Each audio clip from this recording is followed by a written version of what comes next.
Assalamualaikum dan salam sejahtera. Bersama saya Nurliana Tarmizi dalam 15 minit MMTV edisi 31 Oktober 2023.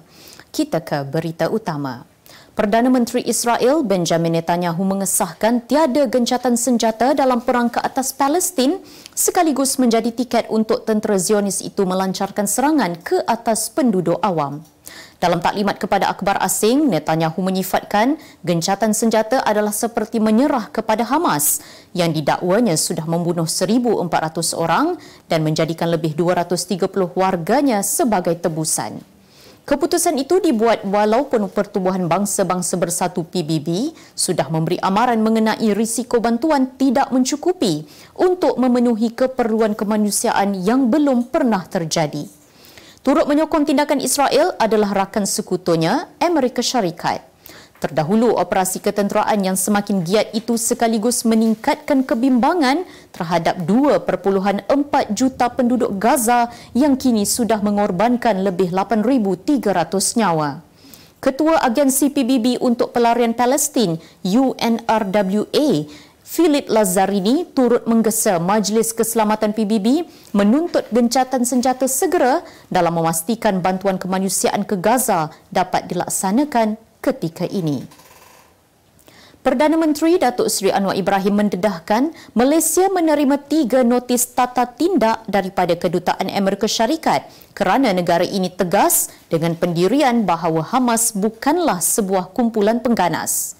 Anwar berkata notis rasmi yang dipanggil Demarche itu diterima Kementerian Luar pada 13 dan 30 Oktober lalu, namun tidak memperincikan tarikh satu lagi notis rasmi yang dihantar terus kepada Duta Malaysia di Washington.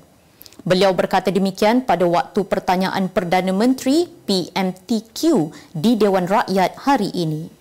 Anwar sebelum ini mendedahkan beliau menerima banyak ugutan daripada negara luar susulan penegasan Malaysia mempertahankan nasib rakyat Palestin selain menambah selagi beliau diberi mandat dan kepercayaan oleh rakyat sebagai ketua kerajaan tidak akan tunduk dan gentar dengan sebarang ugutan.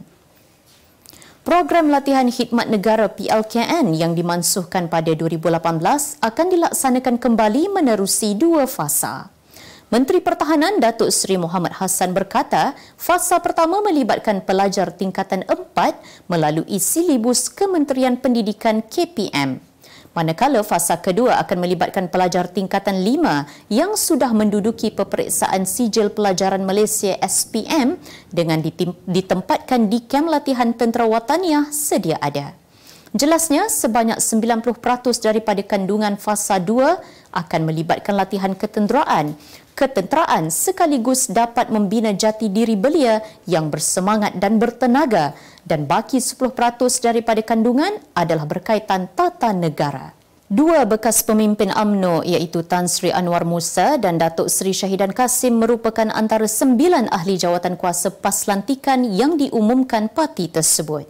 Senarai pelantikan ahli jawatan kuasa parti lantikan diumumkan menerusi satu kenyataan media yang dikeluarkan oleh Setiausaha Agung PAS, Datuk Seri Taqiyuddin Hassan hari ini. Menurut beliau, mesyuarat jawatan kuasa kerja PAS Pusat berlangsung semalam bersetuju dengan cadangan dan pelantikan ahli jawatan kuasa lantikan dan Pesuruhjaya PAS Negeri dan Wilayah Persekutuan berdasarkan Fasal 25 dan Fasal 26 Perlembagaan Parti.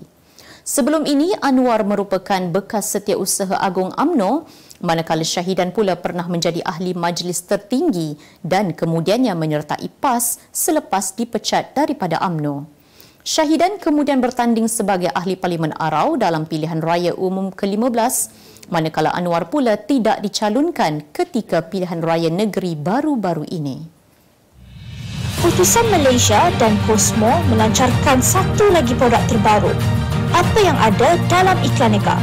Ia adalah platform yang tepat dan efektif untuk mengiklan antaranya berbagai jenis notis, catatan kosong, hartanah, tender, kenderaan, mencari wali atau waris dan pelbagai lagi. Apa yang anda cari? Semuanya ada di sini. 2 dalam 1. Layari iklaneka.utusan.com.my. Seorang majikan berusia 82 tahun berdepan hukuman penjara 10 tahun selepas didakwa di Mahkamah Magistrat Melaka hari ini atas pertuduhan mencabul seorang pekerja wanita September lalu. Tertuduh Liang Singkup bagaimanapun mengaku tidak bersalah, sejurus pertuduhan terhadapnya dibacakan oleh jurubahasa mahkamah di hadapan Magistrat Khairun Nisa Hasni. Mengikut pertuduhan, tertuduh didakwa telah meraba tangan, memeluk badan serta memegang kepala mangsa yang berusia 50 tahun untuk mencabul kehormatannya. Perbuatan itu dilakukan kira-kira pukul 3.50 petang di bilik tertuduh dalam sebuah syarikat yang terletak di Taman Melaka Raya dalam daerah Melaka Tengah pada 11 September lalu. Mahkamah kemudiannya membenarkan tertuduh diikat jamin sebanyak RM3,000 dengan seorang penjamin dan menetapkan 7 Disember depan sebagai sebutan semula kes. Pelakon Sharnas Ahmad mengakui representasi menggugurkan pertuduhan mencederakan seorang pengawal keselamatan yang belum diputuskan sejak setahun lalu mengganggu urusan rasminya. Walaupun ralat, dia tetap akur terhadap undang-undang selain berharap keputusan yang telah dihantar kepada Jabatan Peguam Negara itu hanya dapat diperoleh pada 17 November ini. Sharnas, 38 tahun, diiringi peguamnya Muhammad Baharuddin Muhammad Arif dan Wan Azmir Wan Majid bagi mengetahui status representasi itu pagi tadi. Mahkamah Magistrat menetapkan 17 November ini bagi mengetahui status permohonan berkenaan. Menurut Sharnas, dia juga perlu mengikuti proses yang sudah digariskan biarpun kesnya boleh dikategorikan ringan. Pelakon Juvana perhitungan terakhir itu juga enggan mempedulikan skeptikal masyarakat jika masih menganggap dirinya sebagai lelaki baran. Berita dunia. Sebuah gerai minuman di Bandung, wilayah Jawa Barat menjadi perhatian ramai kerana menjual minuman yang disimpan di dalam balang menyerupai pam minyak. Gerai teh itu diberi nama Pertamina, terletak di Jalan Ciwastra, mengetengahkan konsep stesen minyak dan menyerupai nama syarikat minyak dan gas milik Kerajaan Indonesia Pertamina. Menurut pemilik Pertamina, Rahadika, idea untuk menggunakan konsep tersebut timbul selepas melihatkan keadaan cuaca yang semakin panas.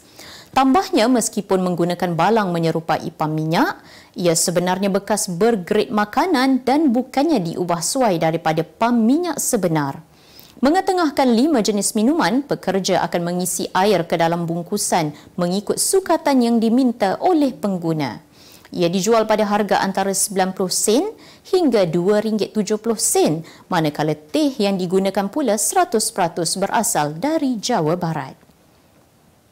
Dianggarkan seramai 2,000 orang yang memakai kostum adiwira Spiderman berkumpul di ibu kota Argentina, Buenos Aires, dalam usaha untuk memecahkan Guinness World Records. Media antarabangsa melaporkan acara itu dianjurkan oleh seorang pempengaruh media sosial, Yuki Dian, bagi mengatasi rekod Malaysia seramai 685 orang pada Jun lalu.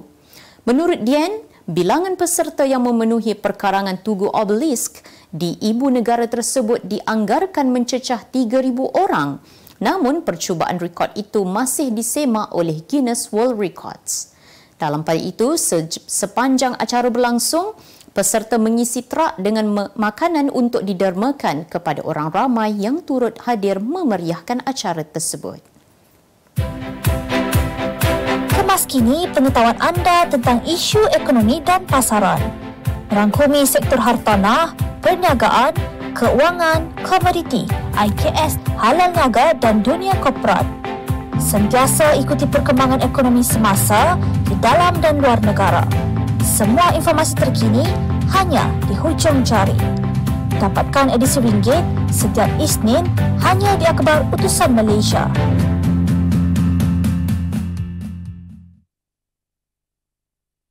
Kita beralih ke berita ekonomi. Kebimbangan yang ditimbulkan di media sosial dengan mendakwa kejatuhan nilai ringgit ada kaitan dengan pendirian pro-Palestin Malaysia dilihat tidak berasas.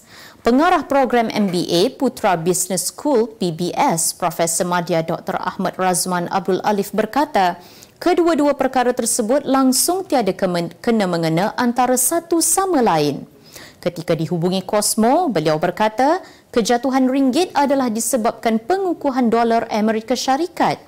Sementara itu, Ketua Penganalisis Ekonomi dan Keuangan Sosial Bank Muamalat Malaysia Berhad, Dr. Muhammad Afzal Nizam Abdul Rashid berkata, beliau berpandangan nilai ringgit masih lagi dipengaruhi oleh faktor luaran, terutamanya disebabkan nilai mata wang dolar Amerika Syarikat yang banyak disokong oleh kadar faedah yang ditadbir oleh Rizab Persekutuan Amerika Syarikat.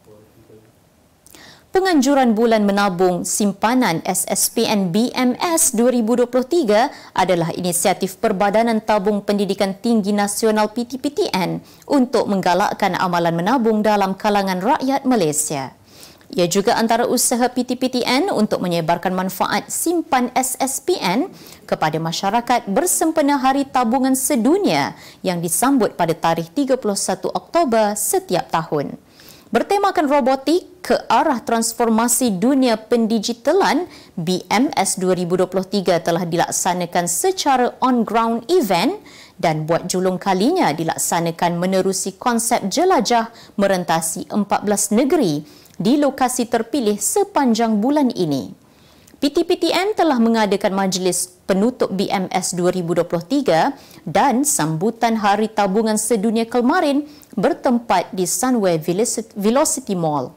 Majlis disempurnakan oleh pengerusi PTPTN, Datuk Nurliza Abdul Rahim, turut dihadiri oleh Ketua Eksekutif PTPTN, Ahmad Dasuki Abdul Majid. Kita ke berita sukan. Majlis Paralimpik Malaysia MPM dan Institut Sukan Negara ISN telah mengenal pasti 44 buah sekolah pendidikan khas untuk program pencarian bakat baharu.